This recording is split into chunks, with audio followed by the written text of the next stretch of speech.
संध्या का समय था। डॉक्टर चड्ढा गोल्फ खेलने के लिए तैयार हो रहे थे। मोटर द्वार के सामने खड़ी थी कि दो कहार एक डोली लिए आते दिखाई दिए। डोली के पीछे एक बूढ़ा लाठी टेकता चला आता था। डोली औषधालय सामने आकर रुक गई। बूढ़े ने धीरे धीरे आकर द्वार पर पड़ी हुई चिक से झांका। ऐसी साफ सुथरी जमीन पर पैर रखते हुए भय हो रहा था कि कोई घुड़क न बैठे। डॉक्टर साहब को मेज के सामने खड़े देखकर भी उसे कुछ कहने का साहस न हुआ। डॉक्टर साहब ने चिक के अंदर से गरजकर कहा, कौन है? क्या चाहता है? बूढ़े ने हाथ जोड़कर कहा, हुजूर, बड़ा गरीब आदमी हूँ, मेरा लड़का कई दिन से। डॉक्टर साहब ने सिगार जलाकर कहा, कल सवेरे आओ, कल सवेरे, हम इस वक्त मरीजों को नहीं देखते। बूढ़े ने घुटने टेककर जमीन पर सिर रख दिया और बोला, दुहाई है सरकार की, लड़का मर जाएगा। हुजूर, 4 दिन से आंखें नहीं। डॉक्टर चड्ढा ने कलाई पर नजर डाली। केवल 10 मिनट समय और बाकी था। गोल्फ स्टिक खूंटी से उतारते हुए बोले, कल सवेरे आओ, कल सवेरे, यह हमारे खेलने का समय है। बूढ़े ने पगड़ी उतारकर चौखट पर रख दी और रोकर बोला, हुजूर, बस एक निगाह देख लें, बस एक निगाह। लड़का हाथ से चला जाएगा हुजूर, 7 लड़कों में यही एक बचा है हुजूर। हम दोनों आदमी रो रो कर मर जाएंगे सरकार। आपकी बढ़ती होए दीनबंधु। ऐसे उजड़ देहाती यहाँ प्राय रोज आया करते थे। डॉक्टर साहब उनके स्वभाव से खूब परिचित थे। कोई कितना ही कुछ कहे पर वे अपनी रट लगाते जाएंगे, किसी की सुनेंगे नहीं। धीरे से चिक उठाई और बाहर निकलकर मोटर की तरफ चले। बूढ़ा यह कहता हुआ उनके पीछे दौड़ा, सरकार, बड़ा धर्म होगा।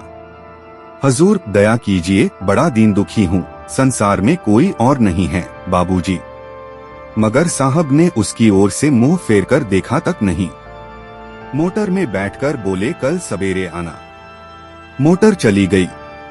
बूढ़ा कई मिनट तक मूर्ति की भांति निश्चल खड़ा रहा। संसार में ऐसे मनुष्य भी होते हैं जो अपने आमोद प्रमोद के आगे किसी की जान की भी परवाह नहीं करते।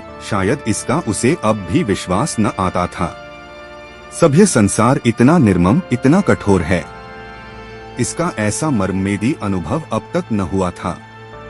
वह उन पुराने जमाने के जीवों में था जो लगी हुई आग बुझाने, मुर्दे को कंधा देने, किसी के छप्पर को उठाने और किसी कलह को शांत करने के लिए सदैव तैयार रहते थे। जब तक बूढ़े को मोटर दिखाई दी, वह खड़ा टकटकी लगाए उसी ओर ताकता रहा। शायद उसे अब भी डॉक्टर साहब के लौट आने की आशा थी। फिर उसने कहारों से डोली उठाने को कहा। डोली जिधर से आई थी उधर ही चली गई। चारों ओर से निराश होकर डॉक्टर चड्ढा के पास आया था। इनकी बड़ी तारीफ सुनी थी।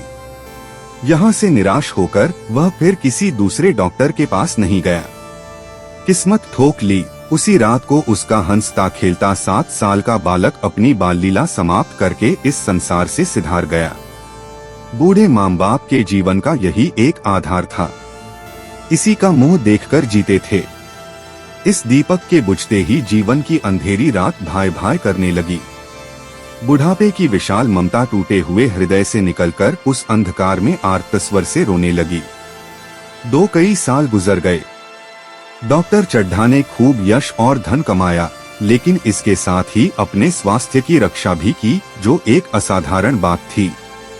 यह उनके नियमित जीवन का आशीर्वाद था कि 50 वर्ष की अवस्था में उनकी चुस्ती और फुर्ती युवकों को भी लज्जित करती थी। उनके हर एक काम का समय नियत था।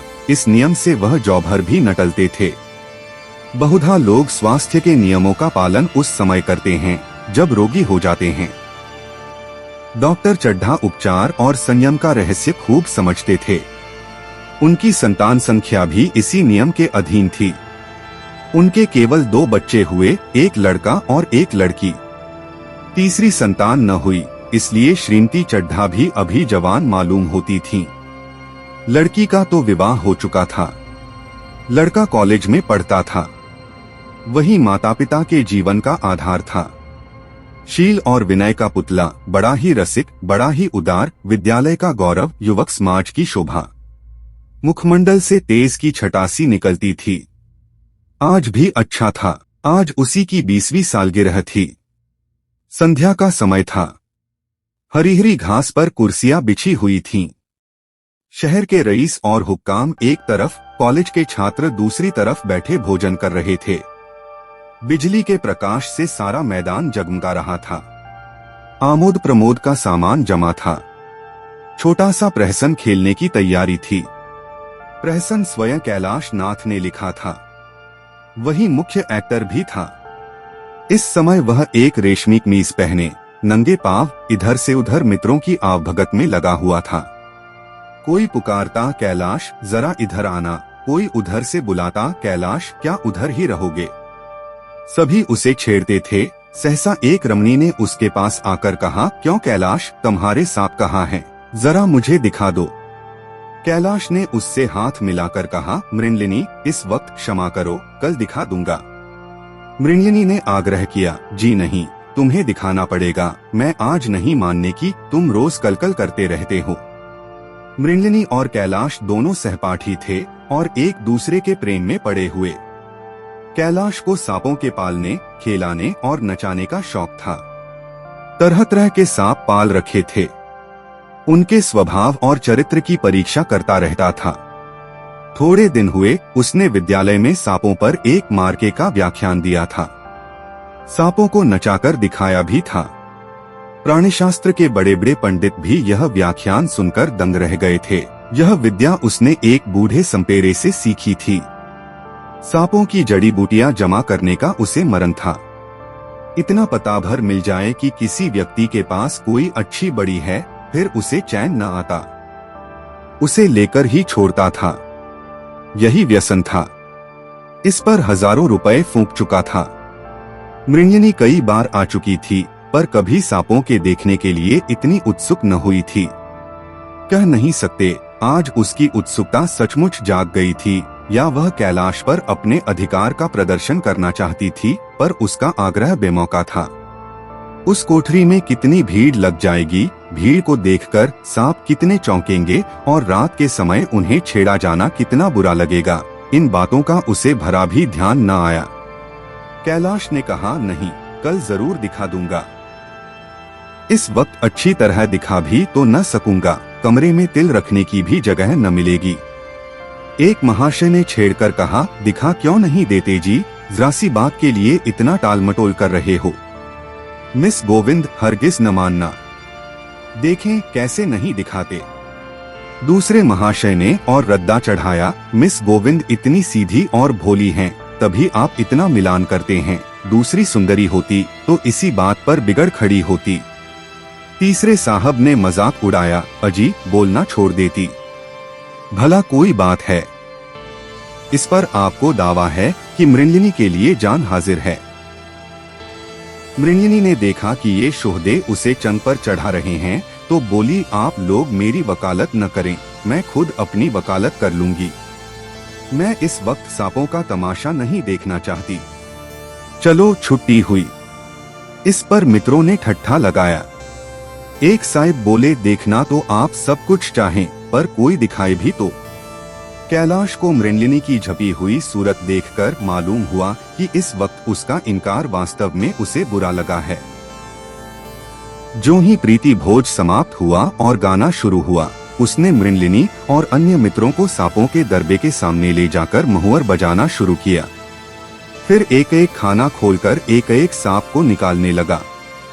वाह, क्या कमाल था।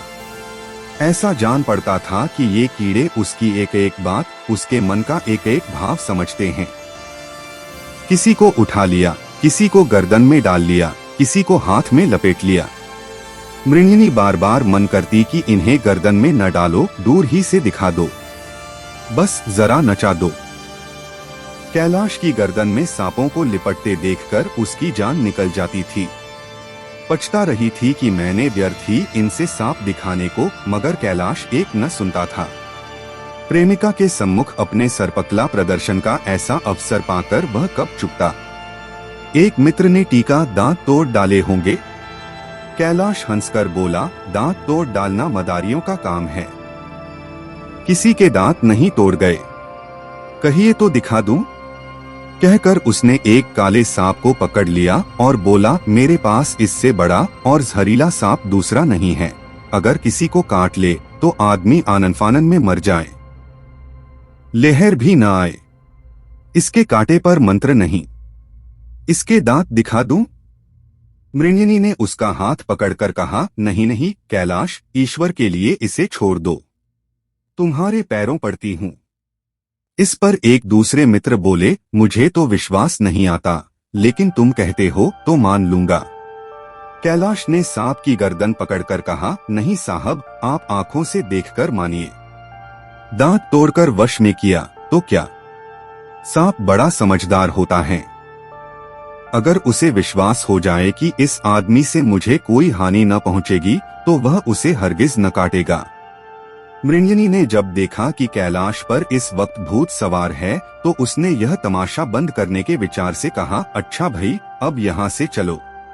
देखा गाना शुरू हो गया है, आज मैं भी कोई चीज सुनाऊंगी। यह कहते हुए उसने कैलाश का कंधा पकड़कर चलने का इशारा किया और कमरे से निकल गई, मगर कैलाश विरोधियों का शंका समाधान करके ही दम लेना चाहता था। उसने सांप की गर्दन पकड़कर जोर से दबाई, इतनी जोर से दबाई कि उसका मुंह लाल हो गया। सांप ने अब तक उसके हाथों ऐसा व्यवहार न देखा था। कैलाश ने उसकी गर्दन खूब दबाकर मुंह खोल दिया और उसके जहरीले दांत दिखाते हुए बोला, जिन सज्जनों को शक हो आकर देख लें। आया विश्वास या अब भी कुछ शक है? मित्रों ने आकर उसके दांत देखे और चकित हो गए। प्रत्यक्ष प्रमाण के सामने संदेह को स्थान कहा। मित्रों का शंका निवारण करके कैलाश ने सांप की गर्दन ढीली कर दी और उसे जमीन पर रखना चाहा, पर वह काला गेहुअन क्रोध से पागल हो रहा था। गर्दन नर्म पड़ते ही उसने सिर उठाकर कैलाश की उंगली में जोर से काटा और वहां से भागा। कैलाश की उंगली से टप टप खून टपकने लगा। उसने जोर से उंगली दबा ली और अपने कमरे की तरफ दौड़ा। वह मेज की दराज में एक जड़ी रखी हुई थी, जिसे पीसकर लगा देने से घातक विष भी रफू हो जाता था। मित्रों में हलचल पड़ गई। बाहर महफिल में भी खबर हुई। डॉक्टर साहब घबराकर दौड़े। फौरन उंगली की जड़ कसकर बांधी गई और जड़ी पीसने के लिए दी गई। डॉक्टर साहब जड़ी के कायल न थे। वह उंगली का डसा भाग नश्तर से काट देना चाहते थे, मगर कैलाश को जड़ी पर पूर्ण विश्वास था। मृण्यनी पियानो पर बैठी हुई थी। यह खबर सुनते ही दौड़ी और कैलाश की उंगली से टपकते हुए खून को रुमाल से पोंछने लगी। जड़ी पीसी जाने लगी, पर उसी एक मिनट में कैलाश की आंखें झपकने लगी, होठों पर पीलापन दौड़ने लगा, यहाँ तक कि वह खड़ा न रह सका। फर्श पर बैठ गया। सारे मेहमान कमरे में जमा हो गए। कोई कुछ कहता था, कोई कुछ। इतने में जड़ी पीसकर आ गई। मृण्यनी ने उंगली पर लेप किया। 1 मिनट और बीता। कैलाश की आंखें बंद हो गईं। वह लेट गया और हाथ से पंखा झलने का इशारा किया। माँ ने दौड़कर उसका सिर गोद में रख लिया और बिजली का टेबल फैन लगा दिया। डॉक्टर साहब ने झुककर पूछा, कैलाश कैसी तबीयत है? कैलाश ने धीरे से हाथ उठा दिया, पर कुछ बोल न सका। मृण्यनी ने करुण स्वर में कहा, क्या जड़ी कुछ असर न करेंगी? डॉक्टर साहब ने सिर पकड़कर कहा, क्या बतलाऊं, मैं इसकी बातों में आ गया। अब तो नश्तर से भी कुछ फायदा न होगा। आध घंटे तक यही हाल रहा। कैलाश की दशा प्रतिक्षण बिगड़ती जाती थी, यहाँ तक कि उसकी आंखें पथरा गईं, हाथ पांव ठंडे हो गए, मुख की कांति मलिन पड़ गई, नाड़ी का कहीं पता नहीं। मौत के सारे लक्षण दिखाई देने लगे। घर में कोहराम मच गया। मृण्यनी एक ओर सिर पीटने लगी, माँ अलग पछाड़े खाने लगी। डॉक्टर चड्ढा को मित्रों ने पकड़ लिया, नहीं तो वह नश्तर अपनी गर्दन पर मार लेते। एक महाशय बोले, कोई मंत्र झाड़ने वाला मिले तो संभव है अब भी जान बच जाए। एक मुसलमान सज्जन ने इसका समर्थन किया, अरे साहब, कब्र में पड़ी हुई लाशें जिंदा हो गई हैं, ऐसे ऐसे बाकमाल पड़े हुए हैं। डॉक्टर चड्ढा बोले, मेरी अक्ल पर पत्थर पड़ गया था कि इसकी बातों में आ गया। नश्तर लगा देता तो यह नौबत ही क्यों आती। बार बार समझाता रहा कि बेटा सांप न पालो, मगर कौन सुनता था। बुलाइए, किसी झाड़ फूंक करने वाले ही को बुलाइए। मेरा सब कुछ ले ले, मैं अपनी सारी जायदाद उसके पैरों पर रख दूंगा। लंगोटी बांधकर घर से निकल जाऊंगा, मगर मेरा कैलाश, मेरा प्यारा कैलाश उठ बैठे। ईश्वर के लिए किसी को बुलवाइए। एक महाशय का किसी झाड़ने वाले से परिचय था। वह दौड़कर उसे बुला लाए, मगर कैलाश की सूरत देखकर उसे मंत्र चलाने की हिम्मत न पड़ी। बोला, अब क्या हो सकता है सरकार? जो कुछ होना था हो चुका। अरे मूर्ख, यह क्यों नहीं कहता कि जो कुछ न होना था हो चुका? जो कुछ होना था वह कहाँ हुआ? माँ बाप ने बेटे का सेहरा कहाँ देखा? मृण्यनी का कामनात्रु क्या पल्लव और पुष्प से रंजित हो उठा? मन के वह स्वर्ण स्वप्न जिनसे जीवन आनंद का स्रोत बना हुआ था, क्या पूरे हो गए? जीवन के नृत्यमय तारिकामंडित सागर में आमोद की बहार लूटते हुए क्या उनकी नौका जलमग्न नहीं हो गई? जो न होना था वह हो गया। वही हरा भरा मैदान था, वही सुनहरी चांदनी एक नी शब्द संगीत की भांति प्रकृति पर छाई हुई थी, वही मित्र समाज था, वही मनोरंजन के सामान थे। मगर जहां हास्य की ध्वनि थी, वहां करुण क्रदन और अश्रु प्रवाह था। शहर से कई मील दूर एक छोटे से घर में एक बूढ़ा और बुढ़िया अंगीठी के सामने बैठे जाड़े की रात काट रहे थे। बूढ़ा नारियल पीता था और बीच बीच में खांसता था। बुढ़िया दोनों घुटनियों में सिर डाले आग की ओर ताक रही थी। एक मिट्टी के तेल की कुप्पी ताक पर जल रही थी। घर में न चारपाई थी न बिछौना। एक किनारे थोड़ी सी पुआल पड़ी हुई थी। इसी कोठरी में एक चूल्हा था। बुढ़िया दिन भर उपले और सूखी लकड़ियां बटोरती थी। बूढ़ा रस्सी बटकर बाजार में बेच आता था। यही उनकी जीविका थी। उन्हें न किसी ने रोते देखा न हंसते। उनका सारा समय जीवित रहने में कट जाता था। मौत द्वार पर खड़ी थी, रोने या हंसने की कहाँ फुर्सत। बुढ़िया ने पूछा, कल के लिए सन तो है नहीं, काम क्या करोगे? जाकर झगड़ू साह से 10 सेर सन उधार लाऊंगा। उसके पहले के पैसे तो दिए ही नहीं, और उधार कैसे देगा? न देगा न सही। घास तो कहीं नहीं गई है। दोपहर तक क्या 2 आने की भी न काटूंगा। इतने में एक आदमी ने द्वार पर आवाज दी, भगत भगत क्या सो गए?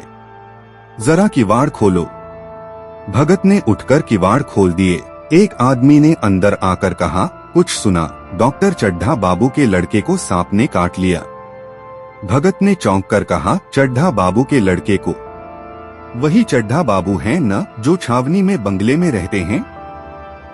हाँ हाँ वही। शहर में हल्ला मचा हुआ है। जाते हो तो जाओ, आदमी बन जाओगे। बूढ़े ने कठोर भाव से सिर हिलाकर कहा, मैं नहीं जाता। मेरी बला जाए। वही चड्ढा है, खूब जानता हूँ।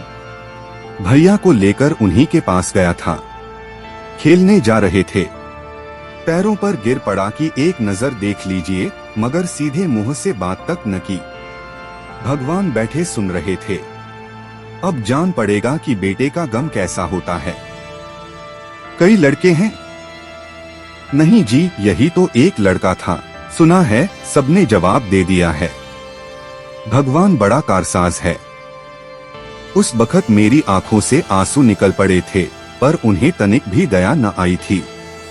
मैं तो उनके द्वार पर होता तो भी बात न पूछता। तो न जाओगे? हमने जो सुना था सो कह दिया। अच्छा किया, अच्छा किया। कलेजा ठंडा हो गया, आंखें ठंडी हो गईं। लड़का भी ठंडा हो गया होगा। तुम जाओ, आज चैन की नींद सोऊंगा। बुढ़िया से जरा तमाकू ले ले, एक चिलम और पीऊंगा। अब मालूम होगा लाला को। सारी साहिबी निकल जाएगी, हमारा क्या बिगड़ा। लड़के के मर जाने से कुछ राज तो नहीं चला गया। जहां 6 बच्चे गए थे, वहां एक और चला गया। तुम्हारा तो राज सुना हो जाएगा। उसी के वास्ते सबका गला दबा दबाकर जोड़ा था न। अब क्या करोगे? एक बार देखने जाऊंगा, पर कुछ दिन बाद मिजाज का हाल पूछूंगा। आदमी चला गया। भगत ने किवाड़ बंद कर लिए, तब चिलम पर तमाकू रखकर पीने लगा। बुढ़िया ने कहा, इतनी रात गए जाड़े पाले में कौन जाएगा? अरे दोपहर ही होता तो मैं न जाता। सवारी दरवाजे पर लेने आती तो भी न जाता। भूल नहीं गया हूँ। पन्ना की सूरत आंखों में फिर रही है। इस निर्दयी ने उसे एक नजर देखा तक नहीं। क्या मैं न जानता था कि वह न बचेगा? खूब जानता था। चड्ढा भगवान नहीं थे कि उनके एक निगाह देख लेने से अमृत बरस जाता। नहीं, काली मन की दौड़ थी। जरा तसल्ली हो जाती, बस इसलिए उनके पास दौड़ा गया था। अब किसी दिन जाऊंगा और कहूंगा, क्यों साहब, कहिए क्या रंग है? दुनिया बुरा कहेगी, कहे, कोई परवाह नहीं। छोटे आदमियों में तो सब ऐब हैं, बड़ों में कोई ऐब नहीं होता। देवता होते हैं। भगत के लिए यह जीवन में पहला अवसर था कि ऐसा समाचार पाकर वह बैठा रह गया हो। 80 वर्ष के जीवन में ऐसा कभी न हुआ था कि सांप की खबर पाकर वह दौड़ न गया है। माघपूस की अंधेरी रात, चैत बैसाख की धूप और लू, सावन भादों की चढ़ी हुई नदी और नाले, किसी की उसने कभी परवाह न की। वह तुरंत घर से निकल पड़ता था, निस्वार्थ निष्काम। लेन देन का विचार कभी दिल में आया नहीं। यह सा काम ही न था। जान का मूल्य कौन दे सकता है? यह एक पुण्य कार्य था। सैकड़ों निराशों को उसके मंत्रों ने जीवनदान दे दिया था, पर आप वह घर से कद नहीं निकाल सका। यह खबर सुनकर सोने जा रहा है। बुढ़िया ने कहा, तमाकू अंगीठी के पास रखी हुई है, उसके भी आज 2.5 पैसे हो गए। देती ही न थी। बुढ़िया यह कहकर लेटी। बूढ़े ने कुप्पी बुझाई, कुछ देर खड़ा रहा, फिर बैठ गया। अंत को लेट गया, पर यह खबर उसके हृदय पर बोझे की भांति रखी हुई थी। उसे मालूम हो रहा था उसकी कोई चीज खो गई है, जैसे सारे कपड़े गीले हो गए हैं या पैरों में कीचड़ लगा हुआ है, जैसे कोई उसके मन में बैठा हुआ उसे घर से निकलने के लिए कुरेद रहा है। बुढ़िया जरा देर में खराटे लेने लगी। बूढ़े बातें करते करते सोते हैं और जरा सा खटका होते ही जागते हैं। तब भगत उठा, अपनी लकड़ी उठा ली और धीरे से किवाड़ खोले। बुढ़िया ने पूछा, कहाँ जाते हो? कहीं नहीं, देखता था कि कितनी रात है। अभी बहुत रात है, सो जाओ। नींद नहीं आती। नींद काहे को आएगी? मन तो चड्ढा के घर पर लगा हुआ है। चड्ढा ने मेरे साथ कौन सी नेकी कर दी है जो वहां जाऊं? वह आकर पैरों पड़े तो भी न जाऊं। उठे तो तुम इसी इरादे से ही? नहीं री, ऐसा पागल नहीं हूं कि जो मुझे कांटे बोए उसके लिए फूल बोता फिरूं। बुढ़िया फिर सो गई।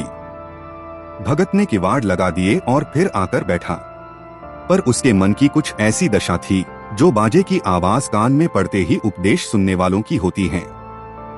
आंखें चाहे उपदेशक की ओर हों, पर कान बाजे ही की ओर होते हैं।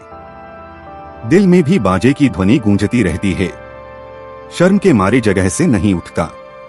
निर्दयी प्रतिघात का भाव भगत के लिए उपदेशक था, पर हृदय उस अभागे युवक की ओर था जो इस समय मर रहा था, जिसके लिए एक एक पल का विलंब घातक था। उसने फिर किवाड़ खोले, इतने धीरे से कि बुढ़िया को खबर भी न हुई। बाहर निकल आया।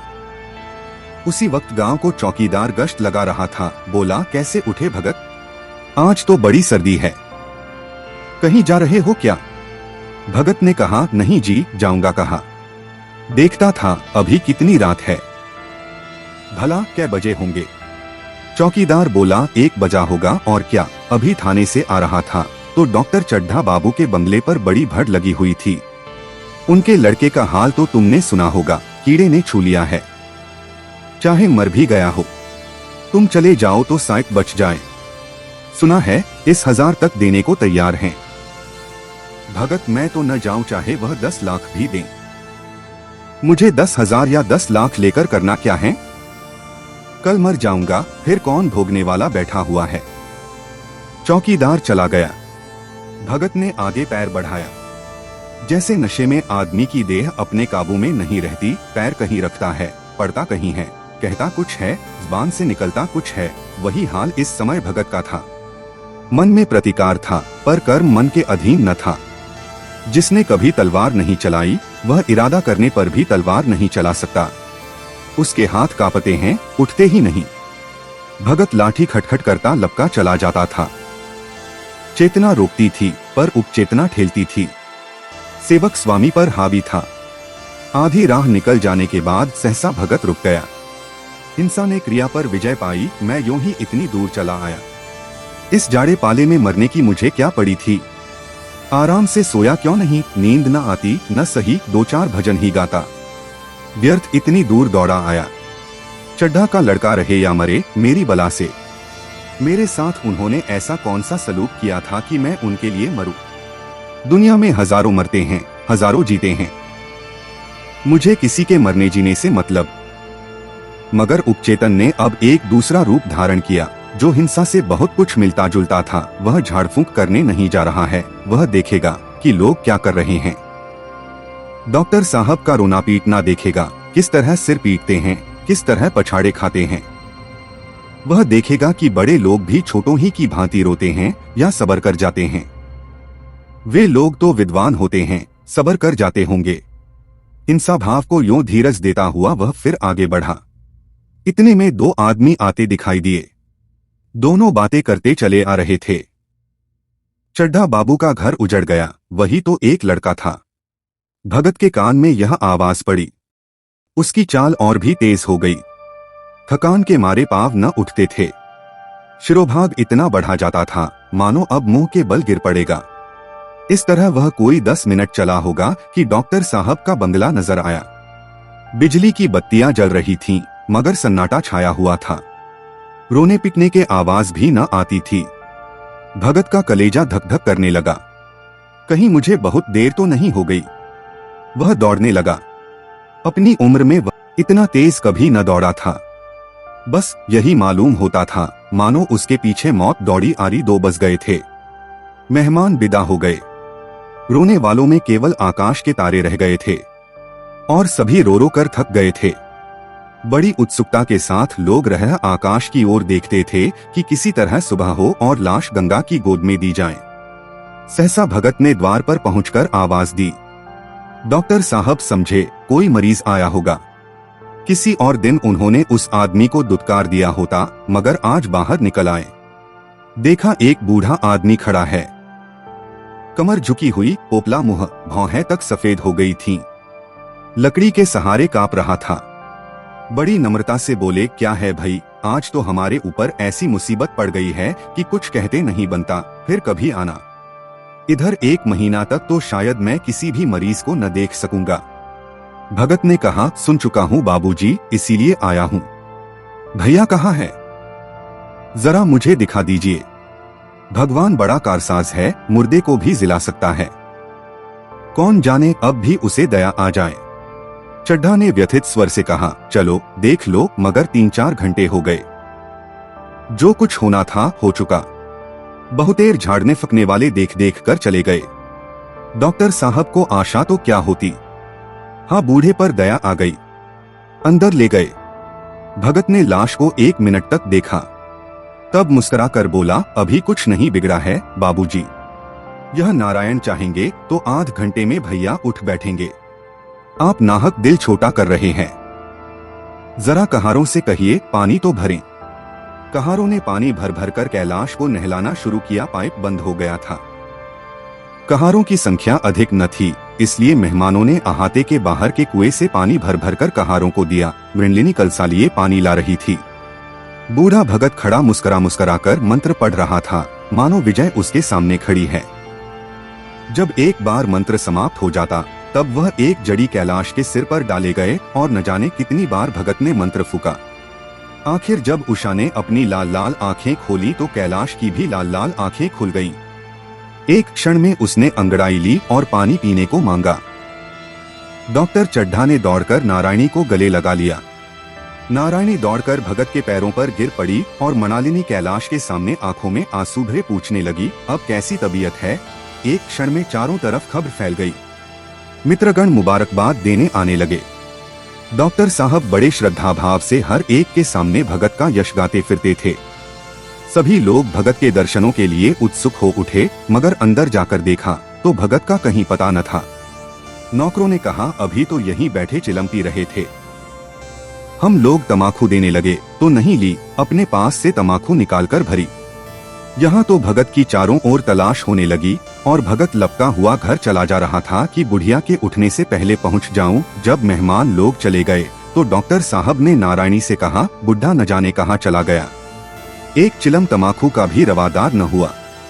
नारायणी, मैंने तो सोचा था इसे कोई बड़ी रकम दूंगी। चड्ढा, रात को तो मैंने नहीं पहचाना, पर जरा साफ हो जाने पर पहचान गया। एक बार यह एक मरीज को लेकर आया था। मुझे अब याद आता है कि मैं खेलने जा रहा था और मरीज को देखने से इनकार कर दिया था।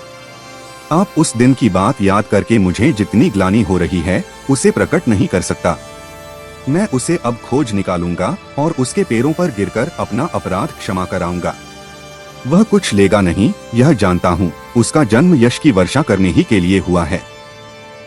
उसकी सज्जनता ने मुझे ऐसा आदर्श दिखा दिया है जो अब से जीवन पर्यंत मेरे सामने रहेगा।